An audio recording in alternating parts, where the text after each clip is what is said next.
présentement avec Thierry Samlal, vice-président PMML dans le marché des capitaux. Et Thierry, j'aimerais te féliciter pour 2 belles transactions qui cadrent, si tu veux, dans les normes ESG au niveau social. Et je trouve ça intéressant. Fait que est-ce que tu peux nous donner une petite idée des transactions qui se sont faites? Oui, au fait, je suis très fier de ces transactions-là parce qu'ils sortent complètement du cadre de ce qu'on voit habituellement. Dû au fait que les immeubles étaient dans des situations particulières. On a fait 2 transactions d'immeubles et les acquéreurs sont hors normes par rapport à ce qu'on voit d'habitude dans les transactions immobilières. Puis dans quel contexte que ces transactions sont débutées puis qui ont évolué? J'ai reçu un appel en 2021 d'un acheteur potentiel qui est un OBNL, dans un organisme à but non lucratif, travaillant dans le social. Puis c'était au tout début des balbutiements là, de tout ce qui était logements sociaux et de l'engouement de la CHL de mettre en place des programmes subventionnés pour permettre des logements abordables. Aussi, dans le même temps, la municipalité met en place les règles 20-20-20 pour avoir du logement social, familial et abordable sur l'île de Montréal. Donc, tout ça est arrivé dans un certain cadre, contexte, et cet acquéreur-là me demandait du logement pour mettre des personnes avec des faibles revenus. On a commencé à chercher à droite à gauche. Je suis tombé sur un de mes immeubles que j'avais à vendre. Je lui ai raconté un petit peu l'historique de cet immeuble-là. Puis il y avait une particularité. C'est un immeuble à Cartierville que tu connais, je pense, Patrice, un 79 logements qui avait été complètement optimisé, rénové. À côté du YMCA dans le secteur de Cartierville. Exactement, juste à côté de la gare Bois-Franc, en fait. Donc, système de transport autobus, train de banlieue. Clientèle quand même a besoin, mais une bonne mixité de parcs en arrière, des logements un petit peu plus moins sociaux. Il y a le Bois-Franc, le secteur résidentiel qui est très chaud, là, très intéressant dans le coin. L'immeuble à moitié vide. Donc, le propriétaire m'approche, il y a un locataire social qui occupe déjà la moitié de l'immeuble, qui lui va rendre l'immeuble, cette portion-là vacante. Moi, je me suis dit, bien, ça cadre très, très bien avec la clientèle qui a besoin de logement, surtout que cette aile-là de l'immeuble avait été entièrement rénovée. Donc, le profil de l'acheteur, tu me dis que c'est un OBNL? OBNL, déjà à la base, 700 quelques logements quand je les ai connus, mis en place en 1978. Puis à travers le temps, bien, ils ont commencé à faire l'acquisition d'immeubles vraiment en mauvais état. Vraiment les immeubles que les autres ne voulaient pas. Ils achetaient ça des propriétaires et tranquillement, pas vite, ils ont réussi à monter un certain nombre de logements, prendre une certaine envergure, construire des multilogements neufs et finalement, bien, ils sont tombés sur nous. Et là, d'où la vente d'un 79 unités, mais également d'un 93 unités là, qui a fait les manchettes là, sur le plateau directement en face du parc La Fontaine. Donc, on parle de 2 transactions. Un 79 logements et un autre de 93 logements. 93 logements que lui, il place en face du parc La Fontaine, je me souviens bien. Absolument. Et la particularité des deux, c'est qu'il y en a un qui est à moitié vide et l'autre qui est presque entièrement vide. Okay. Donc, il y a un défi au niveau du financement. Les banques n'embarquent pas nécessairement dans ce type de projet-là pour le financer de manière conventionnelle. Donc, le partenaire principal, habituellement, qui est la banque, est un petit peu hésitant. Fait que quand une OBNL ou qu'un organisme comme ces clients-là, acheteurs, t'approche, au niveau du financement, c'est qui les partenaires qui sont impliqués dans ce genre de transaction-là? Bien, de un, souvent, il y a une section de la transaction qui va être subventionnée, une part de la transaction qui va être subventionnée soit par la municipalité, soit par le gouvernement du Québec, soit par des programmes fédéraux d'aide au logement. Donc, c'est carrément de l'argent qui est donné. Bien sûr, il faut le gérer à l'intérieur de programmes préétablis. Fait qu'une portion d'argent qui est donnée, ce qui permet de combler un peu l'écart entre la rentabilité qu'un OBNL cherche. Naturellement, avec des loyers plus bas, ils ne sont pas capables de payer le même prix de la porte, mais avec cette subvention-là, on arrive à arriver au marché. Au fait, c'est ce qui est arrivé dans ces 2 transactions-là. En travaillant avec un acheteur tel qu'un OBNL, avec un immeuble, un qui est complètement vide, vacant, le deuxième à moitié vacant, mais qui va se libérer éventuellement assez rapidement, c'est quoi les principaux défis au niveau de transactionnel? Donc, comment que ça...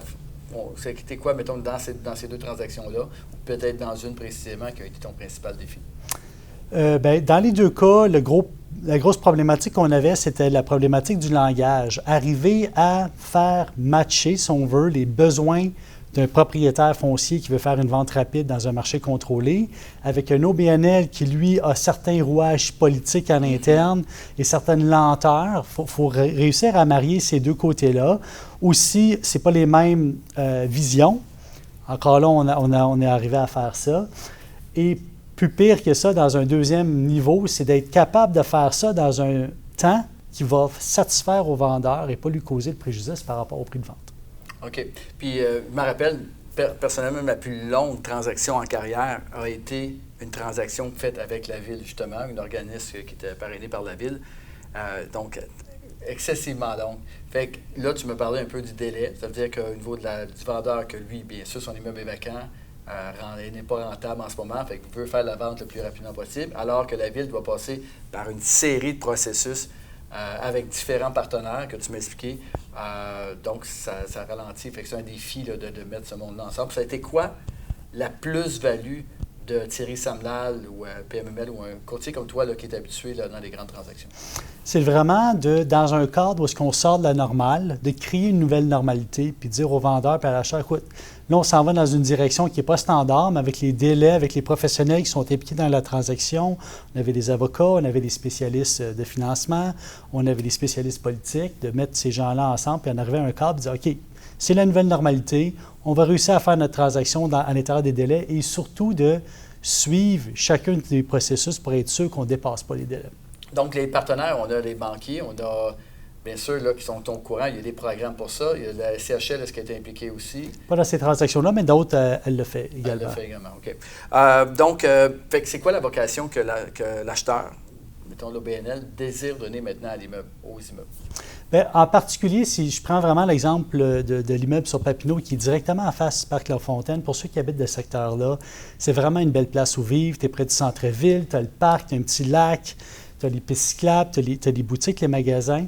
Donc, pour les gens qui ont moins les moyens d'être près du centre-ville, d'être dans un immeuble en béton avec ascenseur, avec une belle vue, c'est de permettre à ces gens-là d'accéder à des logements et de vivre dans un quartier, de leur donner une chance de s'élever à un prochain niveau ou du moins, au minimum, être dans une ambiance de vie qui est correcte et sécuritaire.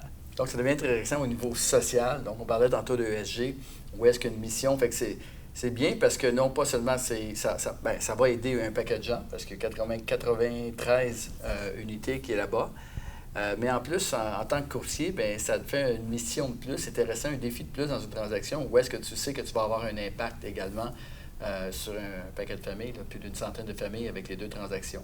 Donc, félicitations, super intéressant. Merci, Patrice. Puis, peux-tu justement élaborer un petit peu sur le volet ESG de cette transaction-là? Oui, au fait, on a vraiment utilisé le côté social au niveau politique avec le vouloir du gouvernement du Québec, de la ministre et de paquets de politiciens locaux, dont la mairie, pour les différentes mairies d'arrondissement, pour pousser le projet de l'avant et pour encourager avec différentes communications à l'appui. Ça fait vraiment une grosse différence au niveau politique. Le pushing politique, le vouloir de faire une transaction. Et on sent vraiment qu'on est en train d'ouvrir de nouveaux horizons qu'on ne voyait pas avant. Donc, les gens sont beaucoup plus ouverts à avoir ce type d'immeuble-là dans leur quartier. Bien, félicitations, Thierry. Merci, Patrice. Vraiment, deux belles transactions. Très fier que PMML, premièrement, accomplisse ce genre de transaction-là, en plus d'avoir un impact social. Puis quoi, de démontrer en plus le professionnalisme là, que bien sûr Thierry est reconnu pour ça, que tu as eu la chance de démontrer la plus-value du courtier immobilier expérimenté dans une transaction. Donc, félicitations Thierry. Merci Patrice de m'avoir donné l'appui. Plaisir. Je vous remercie pour votre attention encore une fois. N'hésitez pas à partager cette vidéo si vous avez trouvé de la valeur dans ce que Thierry nous a présenté. Mais également aussi, j'aimerais vraiment m'assurer que vous avez bien téléchargé sur le site web de pmml.ca le nouveau rapport de marché Q2 2023. Donc, c'est tout frais, super intéressant. Bien sûr, on a des copies papier pour ceux qui visitent dans nos bureaux. Mais sinon, Thierry, félicitations et on se voit bientôt. Merci de partager cette vidéo. À bientôt.